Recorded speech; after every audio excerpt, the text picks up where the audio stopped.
छत्रपती शिवाजी महाराज आणि महामानव डॉक्टर बाबासाहेब आंबेडकर या तमाम बहुजन समाजाची अस्मिता असणाऱ्या महामानवांबद्दल राहुल सोलापूरकर नावाच्या विकृतीने परत एकदा गरळ ओकलेली आहे।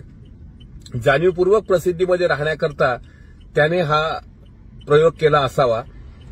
सोलापूरकर हा नेमकी कोणाची औलाद आहे, तो कोणाच्या पठडीत जगतोय, त्याची कोणाशी संबंध आहेत हे अख्ख्या महाराष्ट्राला आता चांगल्या पद्धतीने माहीत झालंय। तो जिथे जगतोय, जिथे वावरतोय, जिथे पैदा झालाय ते त्याला लखलाभ। मात्र बाबासाहेब आंबेडकर आणि छत्रपती शिवाजी महाराजांबद्दल वापरलेले जे अपशब्द आहेत ते देशद्रोहापेक्षा कमी नाहीत।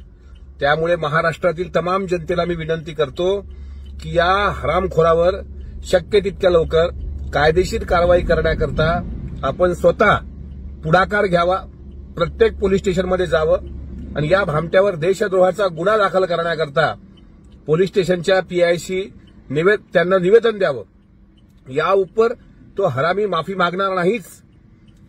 शिवरायांच्या चरणी किंवा बाबासाहेबांच्या चरणी जोपर्यंत तो नतमस्तक होत नाही, इतकंच काय, नाक घासून दोन्ही महापुरुषांच्या जोड्यांवर जोपर्यंत तो माफीनामा त्याचा देत नाही तोपर्यंत त्याला माफ करायचं नाही। तो जिथे दिसेल त्या ठिकाणी मी त्याचं थोबाड फोडल्याशिवाय राहणार नाही हे या निमित्तानं सांगतो। आणि सोलापूरकरची जो जीभ छाटेल त्याला सुद्धा 1 लाख रुपयाचं रोख बक्षीस मी या निमित्तानं जाहीर करतो।